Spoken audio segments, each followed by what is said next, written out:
Oke, saya eksperimenkan saja, saudara ya. Apakah ketika kitab ini saya tempel di pantat, ya, dalam sebulan saya akan mati? Kita tes ya, kita tes ya. Dalam 1 bulan, kita lihat apakah dalam sebulan saya akan mati? Ya, taruh lagi. Ya. Kita lihat nanti apakah Agustan akan mati ketika Alkitab ditaruh di pantat. Ya.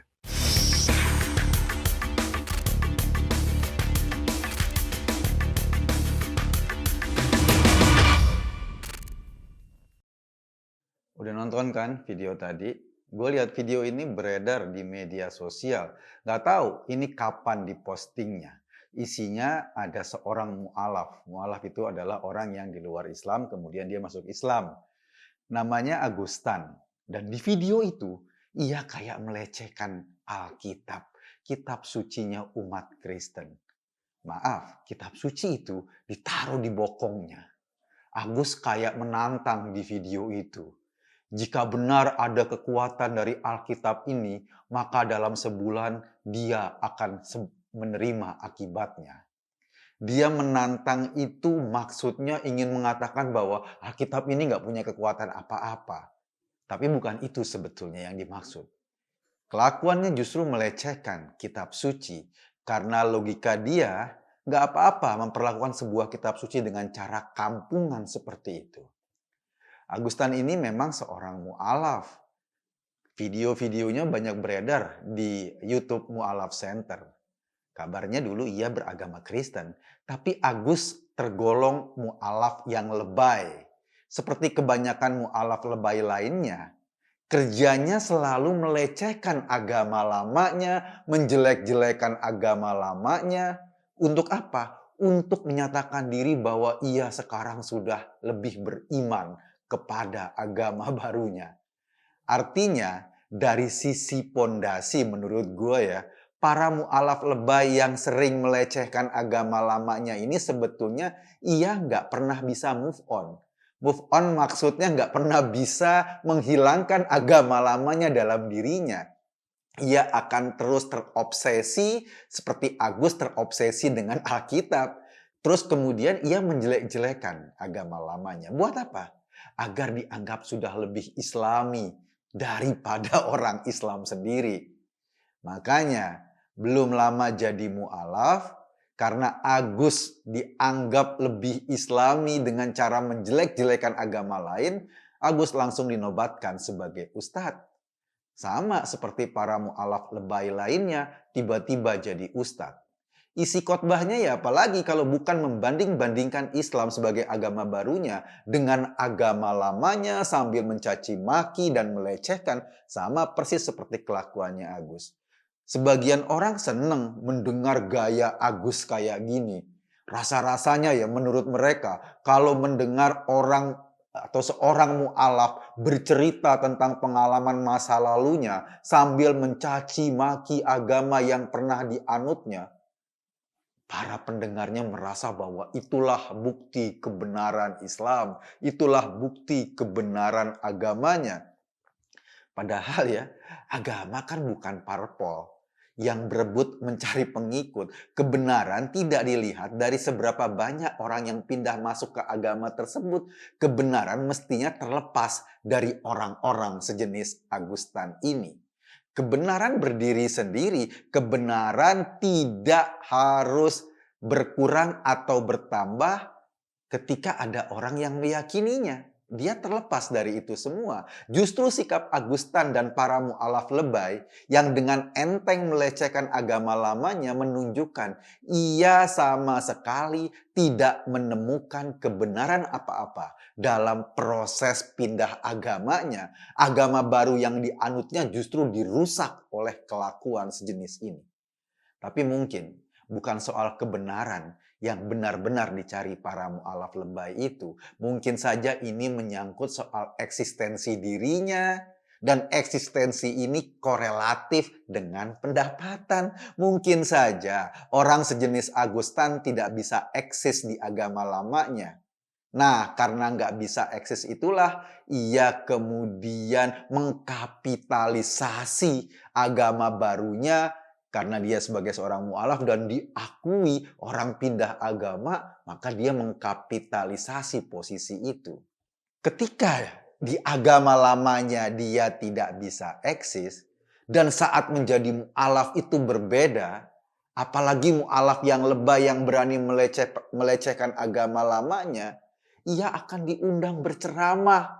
Ceramah bukan memberi pelajaran, ceramah untuk menjelek-jelekan agama lamanya. Ia langsung dinobatkan sebagai guru agama dan dipanggil sebagai ustadz. Padahal ya, ini padahal loh, ia baru aja masuk Islam. Gimana bisa orang yang baru mengenal huruf mau ngajarin orang lain membaca? Ini kan kacau.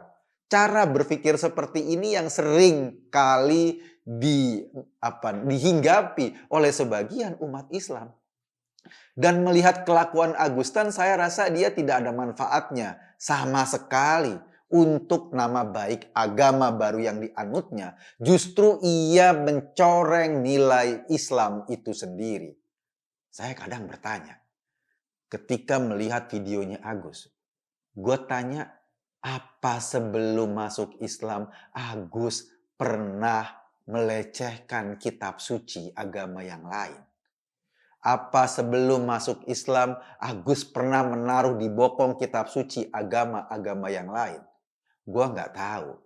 Jika sebelum masuk Islam justru Agus akhlaknya lebih bagus, menghormati agama lainnya, dan ketika masuk Islam justru kelakuannya malah lebih tidak berakhlak. Ini kan menjadi pertanyaan serius, menjadi problem serius. Bayangkan jika orang-orang yang berkelakuan mirip Agus ini justru memanfaatkan euforia mu'alaf untuk sekedar jadi pesohor dan dapat amplop ceramah. Jika belum masuk Islam, Agus justru tidak pernah berlaku buruk pada kitab suci agama lain. Lalu dari manakah datangnya kerusakan perilaku seperti itu? Sampai ia tega menaruh sebuah Alkitab di bokongnya untuk menantang-nantang. Iya, emang sih ada yang beranggapan Alkitab kan cuma buku, kertas-kertas yang dicetak. Ini cuma benda mati. Isinya memang ajaran yang diyakini kebenarannya oleh umat Kristen. Ketika Agus menaruh buku Alkitab itu di bokongnya, ia sebetulnya tidak melecehkan ajaran Kristen. Ia cuma memperlakukan buruk sebuah benda. Tapi menurut gua nggak gitu cara berpikirnya.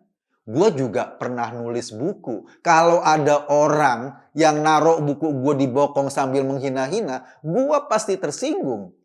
Padahal buku gue isinya bukan sebuah kebenaran seperti Alkitab atau bukan sebuah pegangan iman. Nah ini yang dilecehkan Agus nih Alkitab, bukan buku biasa. Kelakuan Agus ini aja membuat umat Kristen tersinggung pastinya. Jangankan umat Kristen, gua yang muslim aja tersinggung kok diperlakukan kayak gitu sebuah buku yang isinya sangat bermanfaat mungkin buat para penganutnya.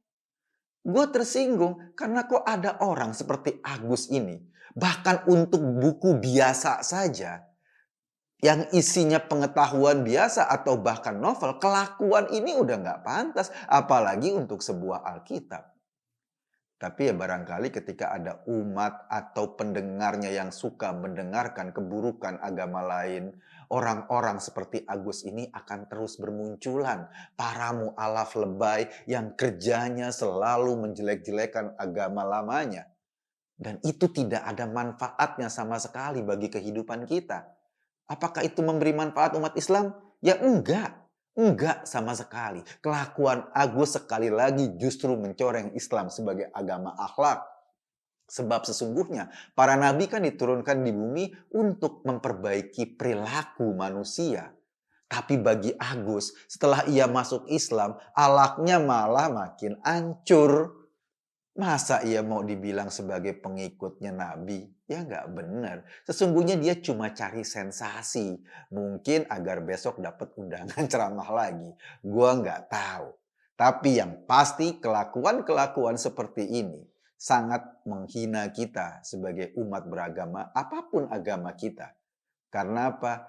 ia juga merusak nilai kebersamaan, nilai persatuan, ia menciptakan segregasi, menciptakan kemarahan, dan menurut gua sudah selayaknya orang kayak gini ditanganin sama polisi. Ini penghinaan yang terang-terangan. Gue Kekun tadi cuma mengajak Anda berpikir, kesimpulannya ya terserah Anda. Terima kasih.